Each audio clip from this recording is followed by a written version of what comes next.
Beginning of the evening with the feeling of loss and the pain and the gap that we feel in our lives.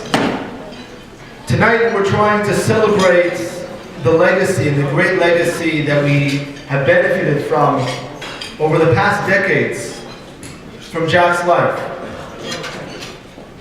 Over the past Shloshim days, in the past 30 days, the Mizrahi team has been tasked with a futile task of trying to figure out how we fill all the gaps that now exist within our community. And trying to figure out, and as Shia mentioned, all the different organizations that Jack had his hand in, both on a communal level as well as a national Jewish people level in Israel, has been sought with a very, very difficult task that is truthfully impossible to fulfill. One of the clearest difficulties that we have found, and we didn't even notice this beforehand, is the unifying force that Jack was within our community. Jack had the ability to work with literally everybody. Work with the Haredi community, the conservative community, the Reform community, the secular Zionist community, both here and abroad. He was a force that brought everyone together and everybody respected him. And after thinking about it and trying to figure out how do we continue this unity, how do we continue this legacy, how is it possible? And he came to the conclusion that unity is not a function of ideology.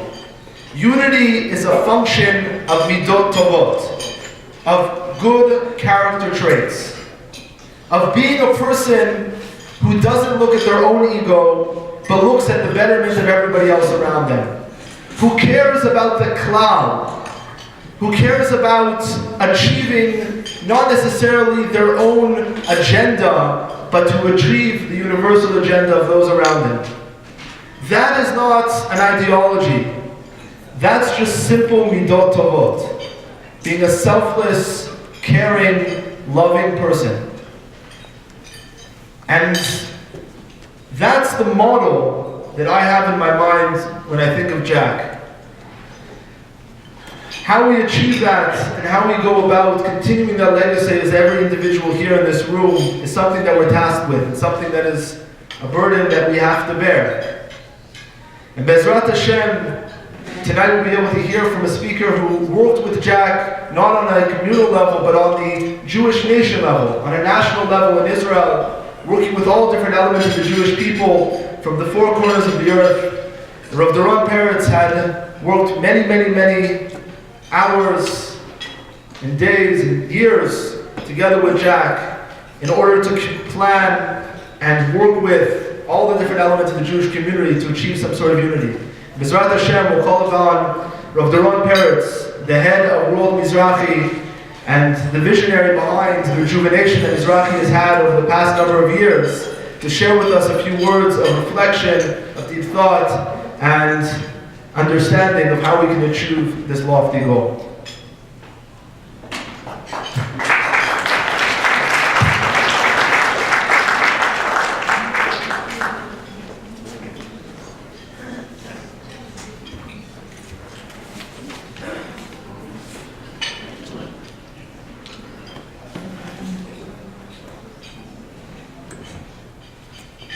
Thank you, Vic.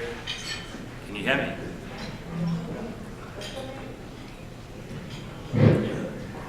Can you hear me? Yes. Forgive my South African accent, but I think you've had decades of practice with the South Africans who've moved here over the years. Thank you very much, Rav Ilan, for the warm introduction. Rishut Rav Milevsky, the Marad Atra, this wonderful B'nai Torah community that Jack and the family are so much part of. Rishut the Chashuv Rabbonim which are here. Rabbi Grau, the honorary president of Mizrahi Canada. Jack Samuel, the president of Mizrahi Canada, and members of the board.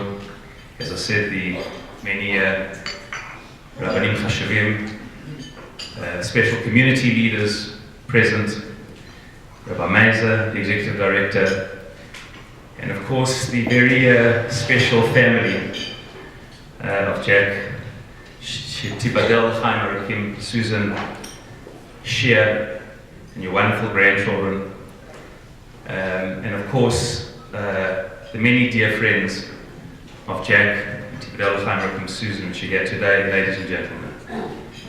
Really, I want to share a shiur of Divrei Torah, which I specially thought and chose for this occasion because I think they reflect so much of what Jack's life and legacy are all about. And as Rabbi Lan so beautifully said, Jack was first and foremost, as many of you who know and knew Jack better than me, even though I had opportunity over the last 4.5 years since I've been in Mizrahi to work very closely with Jack. To know Jack was to love Jack. He was, as you all know, a mensch in the deeper sense of the word. And had the opportunity to just straight after Jack so suddenly passed away, and we did a ceremony at the airport and had an opportunity to share a few words. The first Mishnah which came to mind for me about Jack was Chanina ben Dosa in Pirkei Avot say, Kol shirach habriot nocha himena. If you want to see if a person is beloved to God, see if they're beloved to human beings. Because one of the indicators in life, in general, that if in general a person is beloved to other human beings, people feel comfortable in their presence, people have nice things to say about them, that's a siman, says Chanina ben Dosa, that the person, ruach hamakom nocha himena. Somehow Hashem gets nachat from that person. And of course, to the core of his being, that was Jack, beloved by so many people. And having the opportunity at our first very difficult World Mizrahi Board meeting, which Jack was not present at, and it was very difficult for us, of course. We shared some Divrei Torah, and the first idea for me, which came to mind then, is the Mishnah in Pirkei Avot, which speaks about Rabbi Yochanan ben Zakkai charging his students with coming up with the single most important character trait that a Jew should have. And ultimately he accepts the opinion of his student Elazar ben Arach, who says, Lev Tov, if a person has a Lev Tov, if a person's got a good heart, if a person is a genuinely kind and caring person, as has been said by Rabbi Lan and speakers before, that is the single most important and salient quality that a person should wish for and aspire to live with. And of course that was dear Jack, who was a real mensch, a Lev Tov.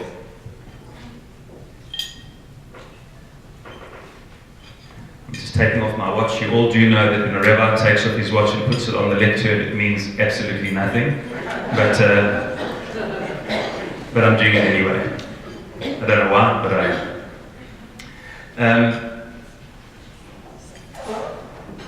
we had a beautiful siyum today. People all over the world learning Mishnayot. There are a little over 4,000 Mishnayot in Shas. And so many people learning these thousands of Mishnayot. We all know that the words of Mishnah and Neshama are extracted from the same letters. And hence all of this learning in Toronto, in Eretz Yisrael, all over the world, are an impetus, Bezrat Hashem, for that Jack's Nashom should have a great aliyah, and Bezrat Hashem, the challenges that the family have been through, and the sudden passing also of Jack, we hope and pray that the words of Torah learned should be a great aliyah for his Nashoma. The shiur we're going to give today, Li'ilui Nishmat, Rabbi Yaakov ben Baruch, and we hope and pray that you, Susan, Shia, your children, grandchildren, the family, you only celebrate from this day in good health, only simchas, nachas, brocha, and everything you wish for yourselves, Ad Me'ad Yisrael B'ezrat Hashem. Only opportunities shared to drink l'chaims for simcha B'ezrat Hashem. I chose a piece to my mind is one of the single most important ideas in Rav Kook's writing. Not that Rav Kook needs me to give him any marks, but to me this particular piece had a very deep impact in my life.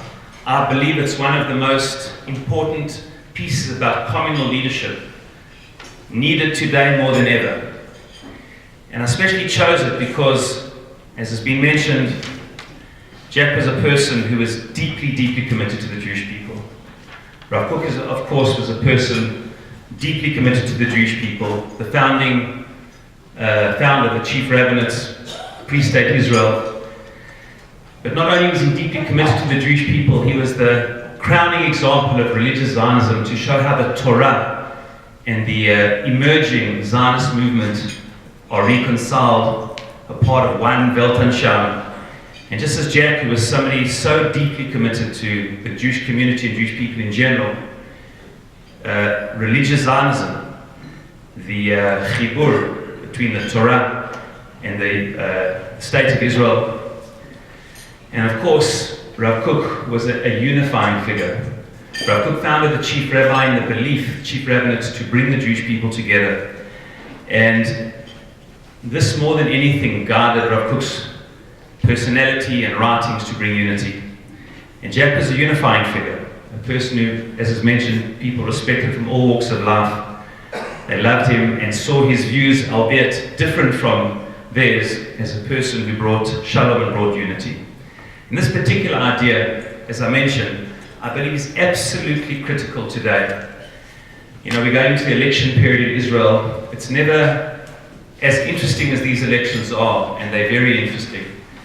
They're always very difficult, because election periods in the democratic world are a time of sinat chinam. There are 46 parties in Israel. It's a record. 46 parties running. You haven't heard of probably 36 of them. And probably there'll be only 8 or so, or 9 maybe, parties in the Knesset. But it's a time where every leader goes out of their way to define how they're different from everybody else, to delegitimize both the views of others and invariably the personalities of others, attributing not their views to personality flaws. And it's a time where there is so much sin'ah. Many people say it's just politics. It's just politics. That's how it works in the Western world. That's how it works in the Western world. And it's a difficult time. You know, Churchill said about democracy that it's the worst system of government, but it's the best of all those that have been tried before. Democracy is the best system because it gives power to the people. There isn't a concentration of power with the leader. There are checks and balances, division of authority. The importance of democracy and the salient qualities are well known to all of us. But often the greatest strengths in life are our greatest weaknesses. The weakness of democracy is that it makes the leader dependent on the people. And people are different. And if you want to be elected and relevant, you've got to tell people what they want to hear. You're not always loyal to the truth. Truthful people, to their core, will find it difficult to succeed in democratic political leadership, because to remain true to who you are and not to go with the whims of the populace is not easy. And therefore democratic leaders often find themselves telling different communities in one way or another what they want to hear. And so often, to show how different you are from others, people put down others, they delegitimize others, and it's going to be a difficult month from that point of view. And I believe Rav Kook, in one of the powerful ideas he shares in Orot HaTchiyah Yud-Chet, shares to my mind what is the most important formula for Jewish unity. Because I would argue that unifying the Jewish people is the most difficult task on this earth. It's the only miracle that everybody agrees that Mashiach has to do. The only miracle. There's a big debate amongst the sages. To what extent does the Messiah Mashiach have to do miracles? Some say that Geulah is going to be B'derech HaTeva. The Rambam says, quoting the opinion of Shmuel in Hilchot Melachim, that the time of the Messianic era will not be a miraculous one. Ein bein Yemot Mashiach. There's no difference between the Yemot Mashiach and today's days. Ela Shibud Malchiyot Bilvad, that yes, the Jewish people will be an independent people in the state of in Israel, but they will not need supernatural miracles. That's not how it will unfold. And others say, no, that is exactly how it will unfold. So it's a machlok, a debate. Does the Mashiach have to perform miracles? But there's no debate that the one miracle that he has to do is unite the Jewish people over time around the values of the Torah. And the one person who achieved that, who earned the title of the father of Mashiach, has a book dedicated, David HaMelech. If you learn the book of Shmuel very carefully, the essence of that book is how David became David HaMelech, and how David HaMelech became the father, the spiritual and physical father of Mashiach ben David, who will unite the people. And unfortunately, the one thing which has tended to unite the Jewish people more than anything has been times of challenge, sorrows, and times of threat. The most powerful statement that I know is mentioned in Masechet Megillah about how it is that somehow anti-Semitism and threats to the Jewish people's existence is indeed what is the most powerful unifying force. And here's a line in Masechet Megillah, I'm sure many of you, if not all of you, have heard of it. It's poignant and it's powerful and it's tragic. Gdola hasarat hatabat. Greater was the impact of that moment in Jewish history where Haman convinced Achashverosh, the leader of the world, to take off his signature ring, his signet, and sign the decree to Rahman al-Islam destroy every Jew, everywhere, on one day, in all 127 countries. B'yom echad, that moment that the decree was signed and sealed by the leader of the superpower of the world, at that moment, that caused a unity amongst the Jewish people. Listen to this. Yoter mi arba'im v'shmone nevi'im v'sheva nevi'ot, more than all the words put together of every single prophet and prophetess who had given rebukes and inspired the Jewish people to unify. The collective impact of everything said through Jewish history was not as powerful as the one moment that the ring came off and the Jews knew we better put our differences aside, because if we don't, nobody cares anyway. Not who is a Jew exactly, and not halachically who is a Jew, and no one's going to check the tzitzit of anybody. If you think you're Jewish and you're part of the Jewish people and you live anywhere in the world, on that day, Rahman al-Islam, all will be obliterated. The challenge of Jewish history is not to wait for others to remind us that we're Jewish. We all know that when there's scuds in Israel, when Rahman al-Islam, people are murdered, buses blowing up, rockets and missiles coming, somehow we put our differences aside and we say, we are one. The challenge that Rav Kook challenges us, that Jewish history beckons us, can we come together in times where we're not threatened from the outside and create a formula to bring us together? This is what David HaMelech did. That's what earned him the title of the one who was able to lay the foundation for the Mashiach, and we're going to see how many of his party loyalists and those of his son stood up and said, no, assert yourself. Judah is the tribe. Judah is the political power. Why are you cowering to all of your enemies within? How do you treat Avner the way that you do? How do you treat Avshalom? Don't you know, King David, how real politics works, how you have to put down your enemies? Don't you know? Don't you know how to treat your political opponents? And King David taught time and time again how you create unity within the Jewish people. And that's what I want to try and do for the moments that we have, at least share together the axiom, the formula, the frame of reference that Rav Kook creates for us of what is the underlying principles of how we can dream and think and conceptualize the most difficult thing of all, to bring the Jewish people together through the values of the Torah. And I want to suggest a chidush, a way of doing it that dawned on me a number of years ago when I was in the rabbit in South Africa, and I'd studied in yeshiva the words of Rav Kook, and somehow an idea came to me to share practically what this might mean. And I want to do it by looking for a few moments at the personality of the founder of the Jewish people, of Abraham Avinu.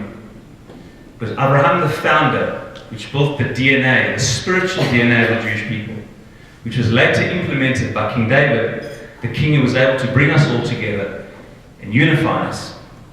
When you look at the character and life of Abraham Avinu, one sees an incredible thing about the foundations of Jewish people and how to create unity.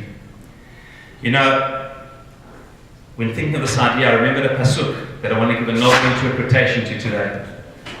There's a pasuk which appears in the beginning of chapter 51 in the book of Isaiah, Yeshayahu, which we say on Parashat Akev as part of the Haftarah. It's the last 2 or 3 verses of the Haftarah. And here I'll share with you the verse. It's not in the source sheet yet. We haven't got to the source sheet yet. We'll get there shortly.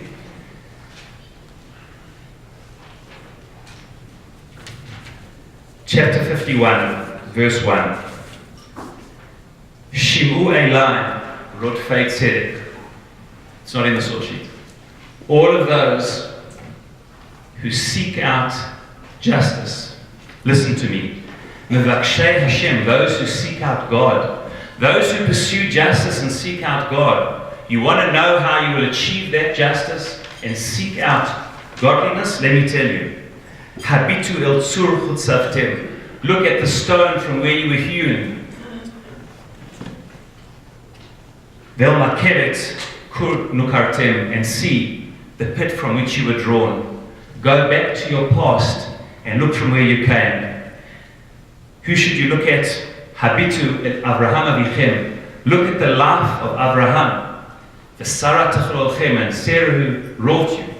Go back to your founding fathers and mothers and look at how they lived their lives, and in them you will see the solution for those who truly seek out God and pursue Him. And I'll come to the continuation of that line in a moment with a novel interpretation. But that's what I want to do now for a few moments. Look at Abraham and Sarah. Look at their life. And what I want to show is this. I want to show the idea of Rav Kook that we'll read at the end and see the tremendous chidush. He wrote this over 100 years ago. And it's as when divisions in the Jewish community then between the old Yishuv and the new Yishuv, the Yishuv HaYashan V'Chadash, between the modern Zionists and the old Yishuv, between the left and the right, at the time of deep communism, or at the time of the left, and those on the other side of the spectrum. And he came up with a formula, a paradigm to bring them together. And I want to give a tangible example through the life of Abraham Avinu. And I want to introduce it in the following way. Abraham Avinu is one of the most difficult personalities, the founder of the Jewish people, to work out. And I want to make an argument that if you were a right-wing, forgive me for being a little bit dramatic, it's just a bit of poetic license, so I'm going to say things in a bit of a dramatic way. If you were a right-wing religious extremist, you could say that Abraham is your teacher. If you're a left-wing radical liberal, you could say that Abraham is your teacher. And if you're a right-wing political nationalist, you could say that Abraham is your teacher. There is no more radical, fundamental religionist than Abraham Avinu. And in source number 2, what does Abraham do? The most outrageous thing. He hears the voice of God. The voice of God telling him to take his son, his only son. We all know the Akedah, that Asher Ahavta, that you love, in source 2. Et Yitzchak. The same Yitzchak that I've already promised you, but Yitzchak Yikarei Lecha Zerah, I've already promised you that through Isaac your progeny will continue. All the visions and dreams that you dreamed of, I promised you will take place through Isaac. And we all know what follows. What are you going to do with Isaac? V'lech lecha, and this time not lech lecha, to a land that I will show you. A horrific thing I'm going to tell you, Abraham. Lech lecha l'Eretz HaMoriah, this place which become the foundation of Jewish spiritual life and eventually of the great monotheistic religions. And on this place, which will become the Temple Mount, Ha'aleu Sham Le'olah, offering as a burnt sacrifice. And what does Abraham Avinu do? He doesn't say, Ribono Shel Olam, how can you say such a thing? Hashofet kol haaretz lo yaseh mishpat. The God of justice will tell me to kill my son, my only son that you promised me through him. And even if you didn't promise me, this is what a moral God tells his moral servant. But somehow Abraham understands that this is the will of God. And if this is the will of God, as religious fundamentalists do, if this is the will of God, then that's what I have to do. Absolute obedience. Understanding that this is what God wants, as impossible as it was for Abraham to understand. Of course, Hashem would not ever allow Abraham to do that. We all know the story. He would stop him of doing such an immoral act. But somehow God wanted the same immoral act that God would never allow a Jew to do, to be prepared to do it in the name of God. Which led Aleph Bet Yoshua, one of Israel's liberal thinkers, to say that he cannot believe in such a God. No liberal can believe in such a God. And Abraham Avinu doesn't question it for a second, because he knows that this is the will of God. And as a religious, believing person, if that is the will of God, whether we understand it or not, we do it. If that's Ratzon Hashem, that's what we do. Yes, we don't understand it. Yes, it doesn't make sense. But if that is what God wants, even to do something that God won't allow us to do, but wants us to be prepared to do, we have to do it. That's the will of God. So is Abraham a religious fundamentalist? Again, forgive me for being dramatic, I'm just using it to make a point. It seems that he is. But Abraham also is a right-wing political nationalist. Abraham believes in the centrality of the ethnicity of the Jewish people. Abraham will do whatever it takes to kill whoever it takes to save one Jew, one member of the tribe. Lot, as we all know, gets taken captive. The very same Lot who chooses to go live amongst the Sodomites of all people and gets taken captive. Vayavad Palet in source number 3. And the Palet, the refugee of the war of the 4 kings against the 5 in chapter 14 in Bereshit, we all know the story, comes and tells Abraham Avinu, your nephew Lot has been taken captive. That same nephew Lot who lived amongst the Sodomites, who chose to go a different direction from you, he has been taken captive. What does Abraham Avinu do without asking any questions, not asking God if it's okay? No problem. All 318 men in my house, take your weapons. We're now going to sacrifice everything. If we die in battle, we die in battle to save one Jew, to save one member of the tribe, an errant member of the tribe who chose to live amongst the Sodomites. I will go, and we don't see Abraham having any previous military training. He takes all 318 people, according to the Pshat, Chazal of Sukh Eliezer, however it is, he's prepared to sacrifice everything to save the one errant member of the ethnic group who was unfairly taken captive. Boy, oh boy, as Jews, are we prepared to pay prices for captives, even when we halachically don't have to. In Maram Rottenberg, taken captive, begged the Jews, don't pay the ransom. It's against the halacha. It's being done because they know the Jewish people are people of chesed, will pay anything. Will release thousands of murderers with blood in their hands for one Jewish boy, Gilad Shalit. Questionable halachically. To save a fellow Jew. Abraham Avinu will do anything, sacrifice anything, kill and be killed to save one Jew, one member of the tribe, taken unfairly. So is Abraham a nationalist, a particularist, a person of where ethnicity is primal? But then Abraham is also a universalist. Abraham Avinu does 2 things in the Psukim which are just unbelievable. In source number 4, when Abraham Avinu has just had his Brit Milah, we all know in Parshat Vayera, and in pain on the 3rd day, Yoshev Petach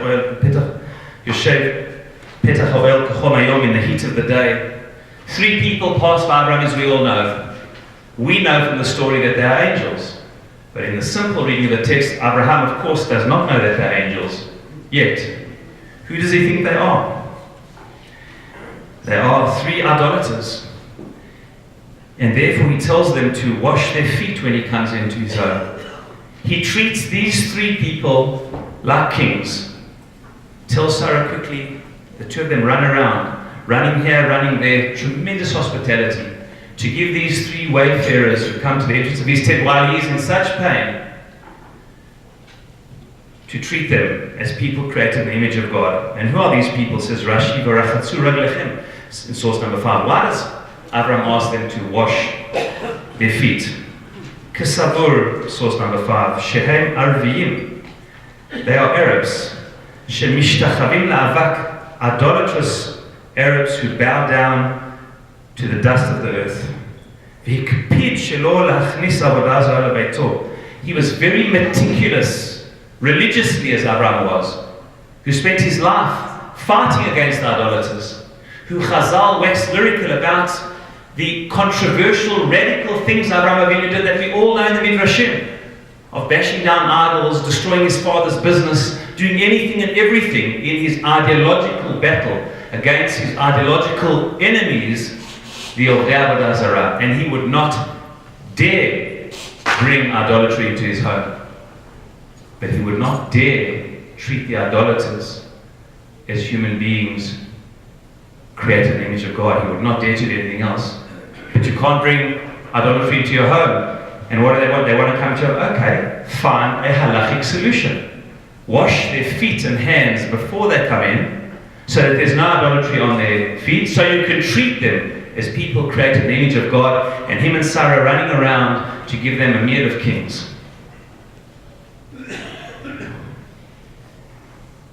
All people created in the image of God.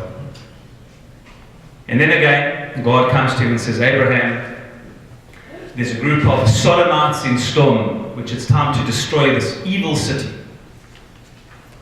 And Abraham doesn't say, Hashem, shkoyach. I was waiting when you were going to destroy these Sodomite parades. Destroy the Sodomites. Shkoyach. Hashofet kol haaretz v'yaseh mishpat. You who created these human beings, you are going to destroy them. And what about the righteous amongst them? Can we not find a different solution? 50, 45, 20, 10. And only when you can't find any righteous people does Abraham somehow understand that it's beyond repair. Who are you, Abraham Avinu? Who are you? Are you the religious radical who stops at nothing to fulfill the Ratzon Hashem? Are you the right-wing, ethnocentric Jew who will do anything to save one Jew no matter who you kill in the process because of the justice of your cause? Are you the humanist who sees that Tselem Elokim in every individual, even in your greatest ideological enemies? That you are somehow able to distinguish between a person's views, which you fight with all your might against, and them as a person that you are able to accept. And all of us sitting in this room know what the answer is. Somehow Abraham, as they say in Hebrew, was gam, v'gam, v'gam. He was all 3. But that's a stira. How can one person do this? How can one people do this? Welcome to the mission of the Jewish people. Those are the fault lines, says Rav Kook. That's what divides us between the holy, says Rav Kook, the Kodesh, the people committed to the values of God, which indeed we all need to be, the people committed to the Jewish people, Ha'umah, which we all need to be, the Ha'adam, and to the values of Tselem Elokim in all of God's creatures, which we need to be. Boy, oh boy, is it difficult. It is so difficult. That is the ultimate mission of the Jewish people. That the Torah, in all its depth and greatness, will be able to nurture absolute religious obedience, deep commitment to the mission of the Jewish people as a people, and equal commitment to the Tselem Elokim, the godliness in every human being. boy oh boy is it difficult. That is the mission of the Jewish people. And I'd like to read to you, for the moments we have left, source number 1. Because in source number 1, we won't read in its entirety. What I just try to share through the example of Abraham Avinu is how Rav Kook explains what divides the Jewish people and what we need to somehow bring together in order to unite us. I had mentioned that I was going to continue the pasuk. I mentioned that the verse which says, Isaiah beckons and he says, Habitu el Avraham avichem, look at Abraham your father, Vel Sarat chololchem, and Sarah who gave birth to you. How does the verse continue? I'd like to read it to you. Ki echad krativ. As one are called him, normally translated as he was alone and one, the only one in the world. But I'd like to suggest, not only was he the only one in the world, ki echad krativ, because Abraham is one. The 3 split personalities about Abraham Avinu. When you look back and you can't work out who Abraham Avinu is, know that he is one. Oneness, in one word, is the essence of the Jewish mission. Hashem Echad, with all of its complexities. God's presence in the world with all of its different emanations is one. Mi kamcha Yisrael goy, echad ba'aretz, one people. And if you want to know what the Jewish mission is, look back to Abraham and Sarai and you'll see that they won. They're multifaceted, but they won. V'avarcheu, v'arbeu. And straight afterwards it says in the same psukim, when we understand where we came from, that Abraham is one, then boy oh boy we have a beautiful future. And how does the pasuk continue? Ki nicham Hashem Tzion, nicham kol chorvotea, vayase midbara ka'eden, v'arvata k'gan Hashem. You want to create of the desolate, destroyed land a rebuilt Gan Eden. Ki echad krativ. When Abraham is one, and the facets of his personality are brought together, you can create Jewish unity, as hard as it is. And to end, let's briefly study together the words of Rav Kook in source number 1. Shlosha kochot mitavkim ka'et b'machaneh. I've given it a loose English translation. It says Rav Kook in Orot HaTshuva, Yudchet. There are 3 ideological forces that currently wrestle within our camp. And in short, he says these forces exist at the heart of all nations and never more accentuated than that of the Jewish people. 3 lines down in the English. Wretched we will be. Just from a time point of view, I'll read it, skip a bit and read a bit in English. Wretched we will be if each of these forces cannot find a way to create unity and to assist each other to become more complete. If each one focuses entirely on itself, it will be drawn to destructive extremes. If unbridled and left to themselves, if they separate and rebel against each other, they will become enemies of one another. These are the 3 great ideological forces that life in its entirety, and indeed of every person, in one way or another, consists of at their core. The holy, the national, and the universal. The root of the disunity between these 3 lines in the perceived negatives that each one sees in the other. These negatives, in essence, are not really negative, but are simply, it's such a profound thing, these negatives, in essence, are not really negative, but are simply a result of the fact that when each one stands alone, without being balanced and complemented by the other, it has negative consequences. We should know that only one true path lies before us, that everyone, whether individual or group, should take to heart that not only does each one need to protect its own ideology, which it's drawn to according to natural inclination, habit, and education, but also each one must know how to see the complementary nature of the other ideologies and accept that others are naturally drawn to them. This will enable each ideology to incorporate the other and create a unity and harmony of the positive that each has to contribute to the ultimate whole. Unbelievable. Rav Kook says that the behavioral patterns and qualities that we describe by Abraham, the religious, nationalist and universal, are really the core DNA of the Jewish people, at the core of what divides society since time immemorial. And if the Jewish people can bring it together, nay, they must bring it together, will they be able to achieve their historic mission. Because if we don't, and here's the nuance that I want to share, says Rav Kook, when you take these three values, like you can imagine a triangle, and the three parts of the triangle, you put religion, you put nationalism, and you put universalism. Says Rav Kook, each one needs the other one. Rav Kook in Zero Nim says, if each one lacks the other, you lack balance and you get drawn to extremism. Rav Kook's got an amazing definition of extremism in Zero Nim. Listen to this. Rav Kook says an extremist is a person who converts one truth to the only truth. Extremists are people of truth. They're 100% right. And I always say in life, your strength is your greatest weakness. Their strength is they're 100% right. What they do is absolutely true. Their weakness is that that is their only truth. The sages teach us, Shivim Panim La Torah. Yes, there is one truth which comes down from Hashem, but it somehow breaks up into 70 different interpretations. When I grew up in South African traditional, not in a religious family, and I became more religious. I went to study in yeshiva, and in the beginning I could not tolerate Gemara because I searched for truth. I didn't want to know what Abai and Rova thought the truth was. I didn't know. I don't want to learn every page. What does Hashem want me to do? And I came out, I have absolutely no idea. Because every single sugya, there's different views. And you go into the poskim and the rishonim, and the more confused I go. And then you've got to work out something called klalei psika to work out. But then there's Ashkenazim, Sfarim, Tamanim. And what does God want me to do? Well, we don't know. Depends who you follow. What do you mean depends who I follow?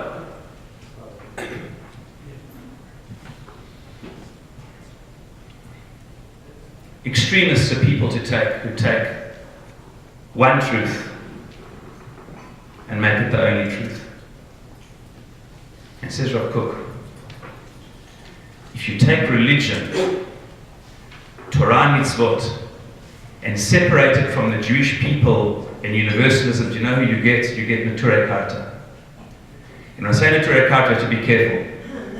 You can't paint all people with the same brush. I'm talking about the most extreme group of a few hundred followers of Naturei Karta who will sooner march with enemies of the Jewish people than they will with any Jew. When you take religion and divorce it from universalism and national focus, you get this weird concoction of religious practices divorced from solidarity with other Jews and divorced from universal values. When you take nationalism and divorce it from religion and divorce it from universal values, you have the most hideous, power-hungry regimes in the world which will mistreat minorities, hang them from any tree, anywhere and everywhere, of those who are not quite like us. And when you get universalists who sever themselves from religion and nationalism, you get all types of regimes, from the Tower of Babel, who will build a tower to God, to communism, divorced of God and national belonging, and kill and pillage and force everybody to believe in the one universal truth that you dare not have any who disagree. And so too within the Jewish people. You mix religion and nationalism without universalism, and maybe you can kill the Prime Minister if he's not doing what you want, as Yigal Amir did. Maybe you can do anything to any minority if you want to, because it's the name of religion and it's the name of nationalism. All you do is divorce values and leave one part of the triangle out, and you come up with skewed views of what the Jewish people should be. You take universalism by itself as Jews, and there's no Jewish people left. I'm sure many of you heard at the graduation of the Reform Theological Seminary of the West Coast about a year ago, famous novelist Michael Chabon, and just, again, not painting the reform with all the same picture, because even amongst all of us, there's right-wing reform, centrist reform, and left-wing reform. West Coast is generally on the left of everything.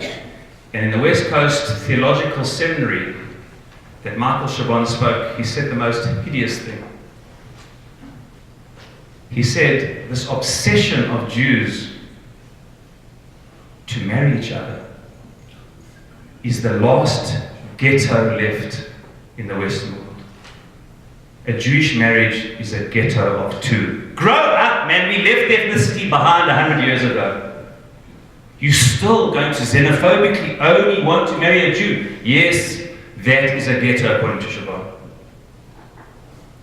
I've heard liberal thinkers, Jewish thinkers in America saying, I heard it a year ago, I was on a certain mission in America, and I heard a particular thinker saying that intermarriage is a good thing. It's good for the Jewish people. So I put up my hand and I said, forgive me for asking, I'm an Orthodox rabbi. Did you just say that assimilation is good for the Jewish people? She said, no, Rabbi, you misunderstood me. Assimilation is bad. Intermarriage is good. I said, excuse me, what's the difference between intermarriage and assimilation? Assimilation is when you lose somebody from the Jewish people. Intermarriage is when you gain somebody. I said, but then what does being Jewish mean? What commitment? Whatever you want it to be. And I don't judge, because when there's 73% intermarriage in the United States outside of the Orthodox community, first you oppose it. As the Gemara says, when you do something wrong initially, you think it's wrong. The second time it becomes mutar, it's not so bad, and by the third time it's a mitzvah. You have to accept it. You have to justify a reality which is so prevalent that how else are you going to deal with that reality? You take universalism and strip it of national and religious identity, you're left with we're all human beings. There's no need for a Jewish people. The Jewish mission is to forget the Jewish people and make it a human mission, and there's no room for Judaism and maybe even religion. You take religion by itself and strip it of universalism and nationhood, and you have an unusual sect of religious Jews disconnected from the pulse of their people and from the image of God. And you take nationalism and you strip it from religion and universalism, and you have horrific, discriminatory brute force which will do anything and everything in the name of national superiority. And you put 2 out of 3 together and you get it sometimes a bit better and sometimes worse. Says Rav Kook, every individual and the Jewish people need to strive. It's the theorem, it's the axiom, it's the quest for something so difficult, yet if it was so difficult to achieve, then we would have achieved it. That is the mission of the Jewish people. I want to end, as I began with King David, and I end with this. King David was the example. King David was not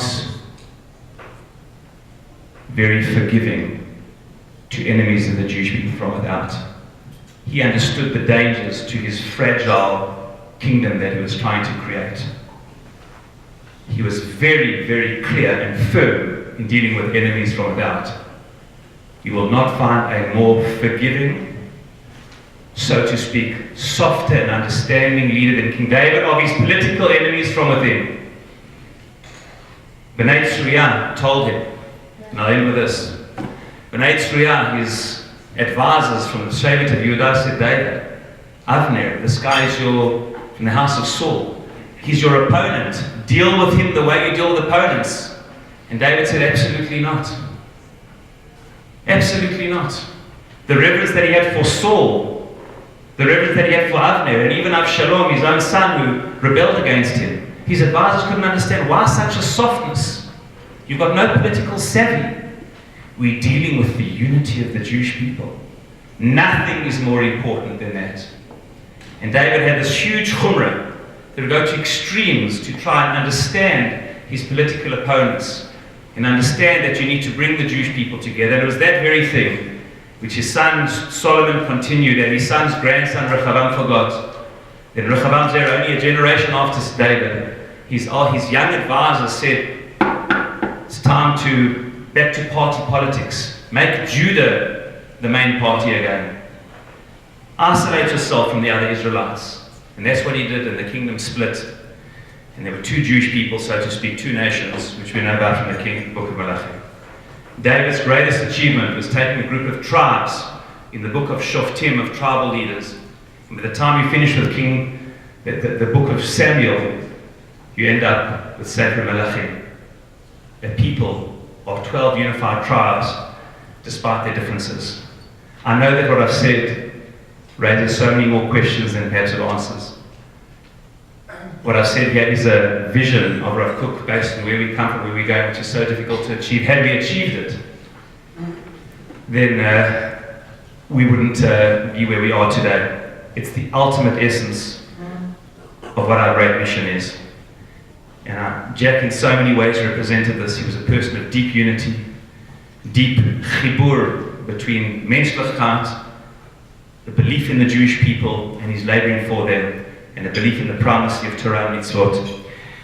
And may we all, Bezrat Hashem, in our personal and communal lives, strive to be like Abraham and Sarah with all the internal contradictions, to strive to follow in the ways of David HaMelech with all of its challenges, to be people who've got very clear views and can fight against other political opponents, but at the same time not delegitimizing others, not saying sinat chinam, and not creating an environment that there is one truth and only one truth. And Bezrat Hashem, we're following Jack's unbelievable example and able to internalize the tremendous challenge of Rav Kook's ideas.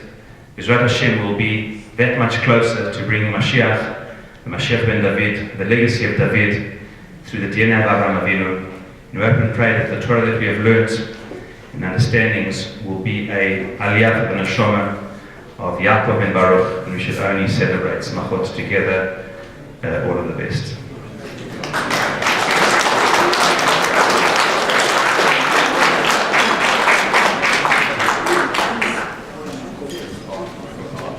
Thank you very much. Ma'arif in 3 minutes next door.